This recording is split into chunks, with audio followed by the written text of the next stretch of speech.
Jadi, setelah di demo masalah gaji DPR yang gajinya setinggi langit, akhirnya gaji mereka resmi dipangkas nih. Yang tadinya gajinya 104 juta, sekarang jadi 65,5 juta.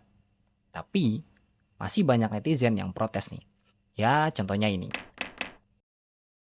Jadi, kenapa sih masih banyak yang protes?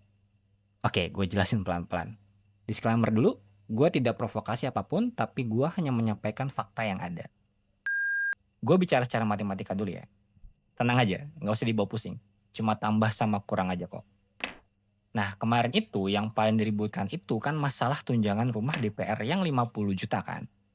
Nah, kemudian diilangin dah tuh dari yang tadinya 104 juta berkurang 50 juta. Jadi, kalau kita hitung, itu kan 104 juta dikurang 50 juta. Jadinya 54 juta kan. Nah, kok ini malah jadi 65 juta? Emang bener kata Bang Jerompolin. Selamat datang di kelas matematika. Inilah pentingnya kita belajar matematika. Terlebih lagi, Wakil Ketua DPR RI, Sufmi Dasko, sebelumnya bilang gini nih. Anggota DPR diberikan setiap bulan dari Oktober 2024 sampai dengan Oktober 2025 itu per bulan 50 juta. Jadi, kalian demo ataupun gak demo, ya tunjangan rumah ya berhenti tuh di bulan Oktober 2025. Ini maaf ya, bukan gua nggak menghargai yang demo, tapi itu fakta berdasarkan perkataan Sufmi Dasko. Ya, itu juga kalau dilaksanain sih. Jadi, normalnya kalau cuma tunjangan rumah aja yang dihilangkan, maka harusnya gajinya itu ya 54 juta, bukan 65 juta. Mana bilangnya dipangkas lagi, ini kan nambah ya.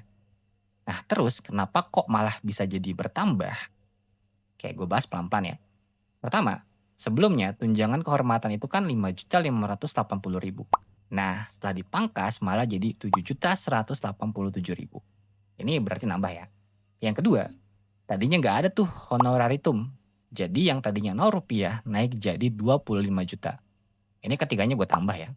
Yang ketiga, peningkatan fungsi dari 3.750.000 naik jadi 4.830.000.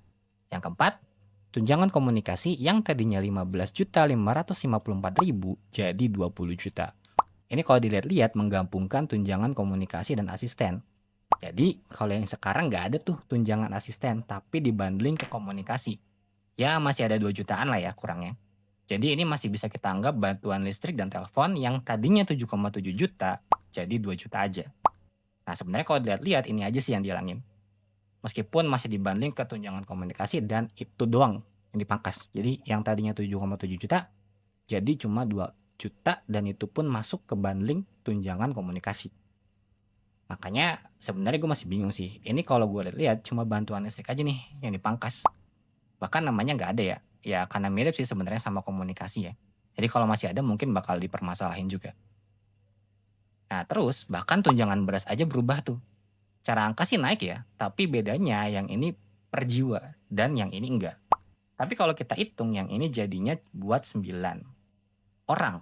Kalau dibulatkan 10 malah. Jadi buat yang ini gue nggak bisa bilang dinaikin atau diturunin. Karena gue nggak tahu nih berapa maksimal jiwanya. Gue ada coba searching juga nggak nemu. Mungkin kalian tahu? Kalau tahu coba kasih tahu gue di kolom komen ya. Dan satu lagi nih terakhir. Ini kan peningkatan fungsi pengawasan. Terus yang ini peningkatan fungsi dewan dan subnya fungsi pengawasan. Terus ini bedanya apa Anda? Bingung gue. Nah kalau menurut lu gimana? Ini udah fair atau belum? Udah dipangkas belum menurut kalian? Oke udah gitu aja. Ini udah panjang banget pasti. Gue juga gak yakin lu dengerin sampai sini atau enggak. Dan jangan lupa subscribe agar Mimin Obito Pengangguran makin semangat bikin videonya.